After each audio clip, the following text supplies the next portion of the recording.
A arte românica, a propósito da exposição de Marcos de Abreu, como sabem, foi um grande fotógrafo da arte, salienta vários aspectos de edifícios românicos do norte de Portugal, valorizando a iconografia de alguns seus elementos.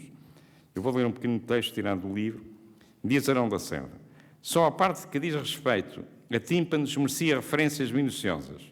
Portanto, ele aqui já começa, em 1914, a interessar-se pela iconografia e a lançar pistas daquilo que será depois grande parte da sua obra, e é aquilo que eu considero fundamental. Os tímpanos das igrejas de Ratos, Rio Mau, Passo Sousa, Travanca, Setúfeita, Bravães, Águas Santas, etc. A ornamentação das arquivoltas e das colunas que as sustentam também largamente se destaca nas fotografias de Marcos de Abreu. Só um pormenor, antes que me esqueça, foi uma exposição feita aqui no Porto de fotografias de Marcos de Abreu, uma grande exposição, e mais tarde o Joaquim Vasconcelos publicou um livro com essas fotografias, e nos finais do século passado, em 1982, se não estou em erro, saiu também uma edição com o texto de Joaquim, de 1992, perdão, saiu uma edição pela Dom Quixote, com essas fotografias de Marcos de Abreu, o prefácio de Joaquim de Vasconcelos e um texto, a anteceder tudo isso, do professor de Lisboa, Artur Nobre de Guzmão. Portanto, é um livro muito interessante, até pela qualidade das fotografias de Marcos de Abreu, embora todas a preto e branco, como é evidente, mas de grande qualidade e inovadoras em relação a grande parte da arquitetura portuguesa, desconhecida por muitos na altura.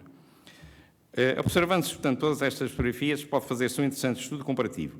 Veja-se, por exemplo, a porta principal primitiva da igreja de Vilar de Frades. A iconografia da terceira arquivolta é notável pelas imagens que a ornam.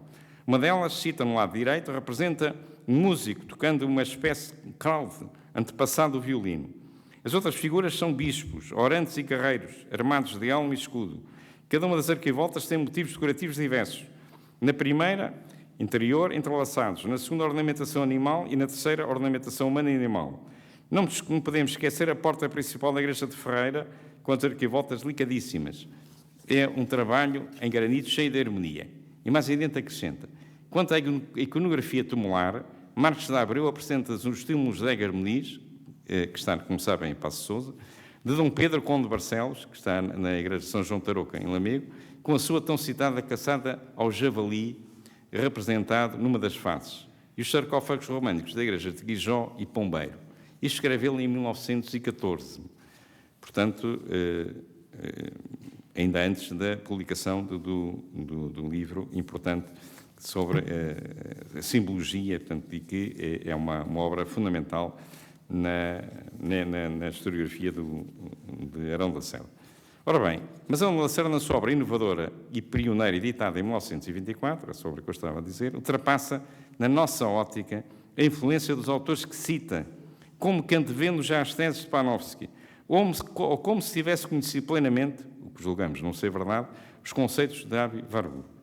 O seu profundo conhecimento da história da arte, a sua notável sensibilidade artística, reforçada pela ligação à música, o seu arguto de espírito crítico, tudo isto aliado à intuição própria dos grandes criadores, que permitiram a Arão de Lacerda avançar muito mais do que os dados de que dispunha e apresentar uma excelente obra teórica, infelizmente pouco aproveitada e divulgada.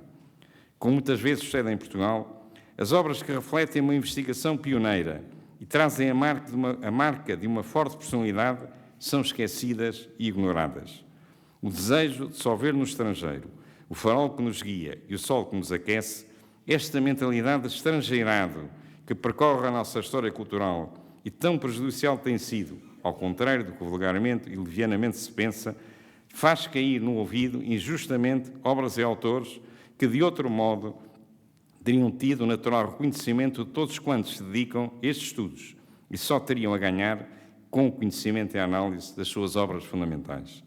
O fenómeno religioso e simbólica é, pois, na minha modesta ótica, uma obra de referência na historiografia da arte portuguesa e merecidamente esquecida.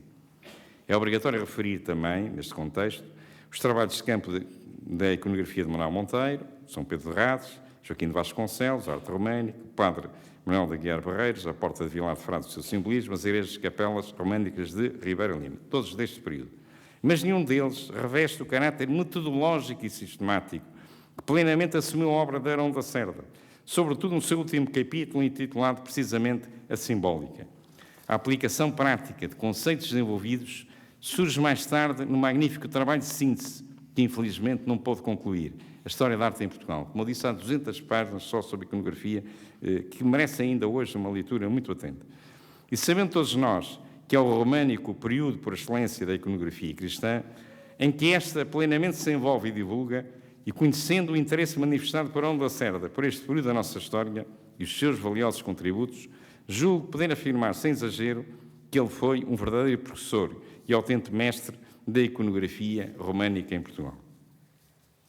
O filósofo medieval, Hugo de São Vítor, dizia que nós somos como anões às cavalitas num gigante.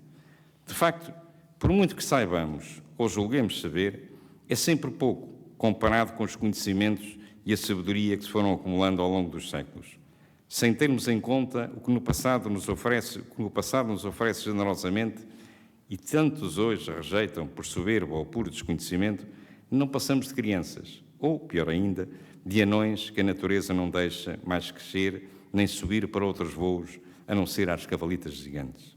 Daí a necessidade de recordar, de ler e de reler todos aqueles que contribuíram a seu modo e de forma superior para a valorização e desenvolvimento da cultura. Sobretudo, os que caíram indevidamente no esquecimento por ignorância ou má-fé das gerações mais novas. Como me atrasei a nascer, não conheci pessoalmente o Dr. Arão da Cerda, nem beneficiei por isso do seu magistério direto. Mas li-o e estudei-o no sossego do meu escritório através da sua obra, que foi para mim, e ainda o é hoje, uma lição silenciosa e marcante.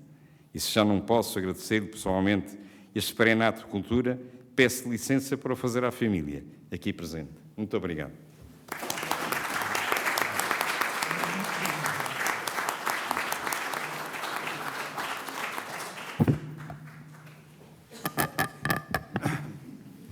Eu vou pedir desculpa, mas eu vou falar em pé. Desculpa. Eu primeiro queria me dirigir ao Dr. Nuno Ortigão de Oliveira, está aqui presente, da Junta de Freguesia. Não posso deixar de falar o facto de ser minha nora, à Maria, doutora Maria Lacerda, Vasconcelos e Sousa Lacerda, porque sem o interesse dela também não teria sido possível esta homenagem ao meu pai. Queria agradecer ao Sr. Engenheiro Leite da Rosta, ao Sr. Dr. Valdo Figueiredo, as suas palavras, o seu saber, ao Sr. Francisco Mesquita Guimarães. Não quero também esquecer o Sr. José Cardoso Matos pela ajuda que nos deu. E falar do meu pai é fácil, é difícil. É fácil por um lado, difícil, eu vou dizer porquê. O meu pai morreu e eu tinha 17 anos. Isto quer dizer que a minha vida, a privacidade que eu tive com o meu pai foi realmente muito pouco. Agora, naquela época, a vida de família, eu não vou dizer que era melhor que a de hoje ou pior, não está em causa isso. Mas era uma vida realmente muito familiar, de muita intimidade. De maneira que, realmente, o facto de eu ter vivido poucos anos com o meu pai, tinha 17 ou 18 anos quando morreu, isso não quer dizer que eu não possa falar sobre a vida do meu pai. Eu nasci em 1927, ainda se falava, o meu pai tinha lembranças terríveis da Primeira República. Isto não tem nada com a parte, estou a falar do meu pai, não estou a falar nos livros, porque eu não tenho capacidade, eu fui um homem da têxtil toda a vida, não tenho capacidade para estar a falar de uma obra que realmente tentei várias vezes ler, mas não entendia. Era um livro sobre, é preciso ver que um livro que o Vossa Excelência falou que o fenómeno religioso e simbólica foi escrito pelo meu pai, que ele tinha 22 ou 23 anos. E é um livro que hoje se cita e que é muito estudado. Também há um aspecto importante que não se fala, porque hoje tu tens ajudas muito grandes, não há nada, qualquer coisa que se faça, ou é a Comunidade Europeia, ou é o São Paulo e Monte ajuda, ou este, aquilo, ou aquilo outro. No tempo do meu pai, todos os livros dele, excetuando a História da Arte em Portugal, em que era diretor do Dr. Damião Pérez, e a cooperação que ele teve também com a História de Portugal em vários volumes, tudo o resto foi feito, foi escrito à custa do meu pai. E não posso deixar de citar o valor da minha mãe, porque sem a ajuda da minha mãe não teria sido possível o meu pai passar à escrita aquilo que ele fez. O meu pai formou-se, como o Sr. Guimarães disse, em Coimbra, primeiro em Direito, veio trabalhar para o Porto com o doutor, não me lembro o nome dele, depois não gostou da profissão de advogado, voltou para Coimbra e ele era estudante, ele tirou histórico-filosóficas, só tinham dito histórico-geográficas, não foi histórico-filosóficas, e a paixão dele, do meu pai, era realmente a arte. Ele trabalhou no Porto em advocacia com o doutor Esteves de Oliveira, que hoje tem um neto que acha um grande advogado em Lisboa. Era uma família muito amiga de lá da minha casa. Mas a minha mãe realmente teve uma influência decisiva na vida do meu pai, porque o ajudou, sempre. Minha mãe era uma senhora que os meus avós eram os que se chamam hoje os torna-viagem, pessoas de grandes posses. A família do lado do meu pai não era, porque eram pessoas de Lamego, famílias muito distintas em Lamego. A minha bisavó, Cândida Soares de Almeida e Castro, foi casada com o Filipe de Quental, irmã do Antero de Quental. Está uma placa na capela da Igreja dos Fornos, em Lamego, a citar esse casamento. O meu pai foi um homem que viveu toda a sua vida para a música. Todos os dias ele tocava Chopin em casa, ele tocava piano, bastante bem, bastante bem. O desejo dele, realmente, o que o inspirava mais era a música ao meu pai. E tanto assim, que ele era professor em Coimbra de Arqueologia e História da Arte, porque ele sucedeu ao professor Virgílio Correia, tinha amigo.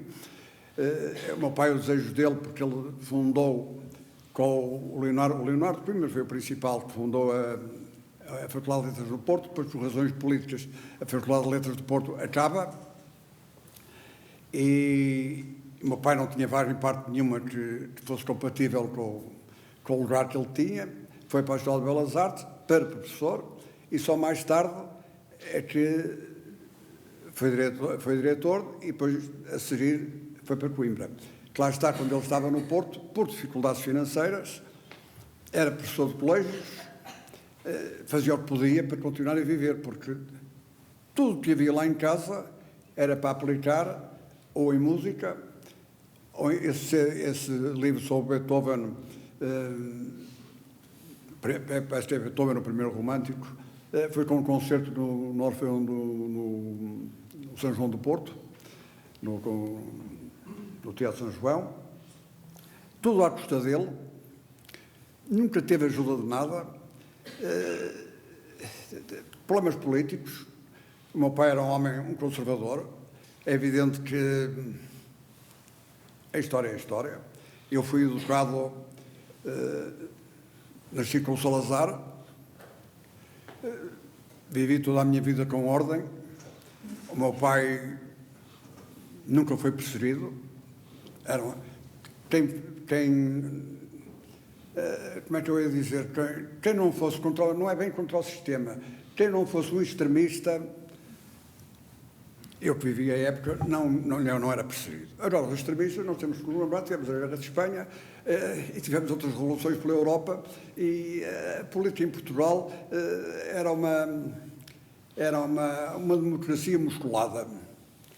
E o meu pai viveu muito bem nessa democracia, esteve preso, porque passaram lá em frente à casa com vivas da República, e o meu pai, como lhes disse, apesar de eu ter nascido em 27, eu nasci em 27 e em fevereiro, não dá tempo, doutor.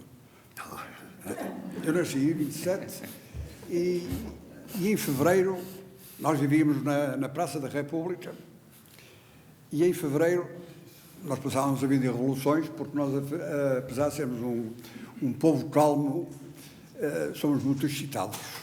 E quando toca a sangue, também sabemos ser maus. E o que aconteceu? Quando eu nasci, passado um mês, nós vivíamos na Praça da República, e acima da Casa das Áreas, e havia uma revolução em que a Serra do Pilar bombardeava o quartel, onde é hoje o quartel-general, que na altura era Infantaria 6, penso que era. E o tiro não era um tiro de artilharia, tiro curvo, mas não deviam ser realmente os projéteis, não deveriam ser, os cálculos não deviam ser bem feitos, de maneira que houve uma granada que caiu na Torre da Lapa e outra caiu no jardim em minha casa. E portanto, mandaram-nos evacuar a casa, e eu contei esta história por isto. É que mandaram-nos evacuar e o meu pai disse para a minha mãe: vocês vão todos para a Boa Vista, mas eu tenho que morrer ao pé dos meus livros. E não abandonou a casa. Ficou em casa. Mas o meu pai era uma pessoa realmente especial. Era um artista. Era para o que vivia, para os seus alunos. É preciso ver que o meu pai, antes de 27, antes de eu ter nascido, viajou, foi para a Itália com a minha mãe. Isto é extraordinário nessa altura. Eu digo que foi antes de eu ter nascido, porque o meu pai estava junto ao túmulo de Santo António e a minha mãe disse: se for um rapaz, vai-se chamar António. E esse anjo era eu, que acabei por ser Nuno António. O Nuno não sei porquê, mas sou Nuno António, mas porque estava junto ao túmulo de Santo António. Portanto, o meu pai